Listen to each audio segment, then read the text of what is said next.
বাঙালি মেয়েরা কি করে আজকাল জানেন? যদি কোনো বাঙালি মেয়ে বুঝতে পারে যে আমি মারা যাব, স্বামীকে বলে, এই স্বামী এদিকে আসো। স্বামী কইছে, কি হয়েছে তোমার, এরকম চিল্লাচ্ছ কেন? বলছে, আমি মরে যাচ্ছি রে। আমি কি হচ্ছি রে? স্বামী মনে মনে কয় যে কি জ্বালা রে, মরার আগেও ছাড়লি না রে। তো বলে, বসো, একটা ওসিয়ত করে মরতে চাই। বলো, কি ওসিয়ত হে আমার বউ? বলছে, আগে হাত ধরে ওয়াদা কর। হাত দিছে। হাত ধরার পরে বলছে, ওসিয়ত হচ্ছে আমি যখন মরে যাব আমাকে ওয়াদা কর আমার মরার পরে তুই দ্বিতীয় বিয়ে আর কাউকে করতে পারবি না। এত আস্তে ঠিক বললেন কেন আপনারা ভাইরা? সেই দিন আমি ফেসবুক এভাবে করে পকেট থেকে মোবাইল বের করে ফেসবুকে ঢুকছি, স্ক্রল করছি। হঠাৎ করে ফেসবুকে একটা মজার পোস্ট আমার সামনে আসছে, যে পোস্টটা পরিপূর্ণ উর্দুতে লেখা ছিল। আমি পড়ে কিছুক্ষণ হাসলাম। আজকে রংপুরের মাটিতে মনে পড়ে গিয়েছে, বলবো সবাইকে। আমি উর্দুটা কোট করছি, তারপরে বাংলা বলবো।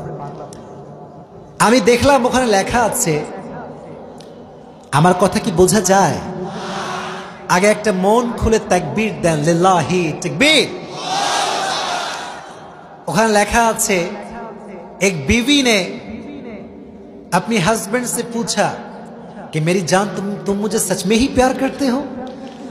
तो हस्बैंड ने कहा, हाँ सच में ही प्यार करता हूं।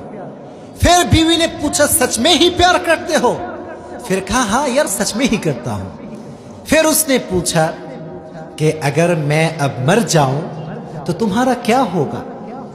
तो हस्बैंड ने कहा, यार तुम्हारे बिना तो मैं जी नहीं पाऊंगा, पागल हो जाऊंगा। क्या हो जाऊंगा?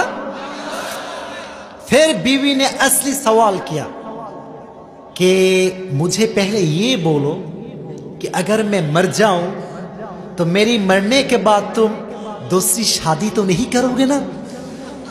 फिर हस्बैंड ने क्या बोला? उसने बोला, यार मैं तो पागल हूं और पागल कुछ भी कर सकता है। বউ তার স্বামীকে বলছে, স্বামী তুমি কি আমার সত্যি সত্যি ভালোবাসো? স্বামী কয়, of course definitely I love you from my heart. বলে যে আমি মরলে তোমার কি হবে জান? বলে আমি তো পাগল হয়ে যাব। বলে ওই সব বাদ দাও, আগে বলো দ্বিতীয় বিয়ে করবা কিনা। স্বামী কয়, তুমি কি বলছো এসব? পাগল তো যা মন চায় তাই করতে পারে, তো দ্বিতীয় বিয়ে কেন করতে পারবে না? ঠিক কিনা বলেন? তো মাঝে মাঝে মেয়েদেরকে কৌশল দিয়ে হ্যান্ডেল করতে হয়, না হয় মেয়েদের সামনে টিকে থাকা খুব মুশকিল হয়ে যায়।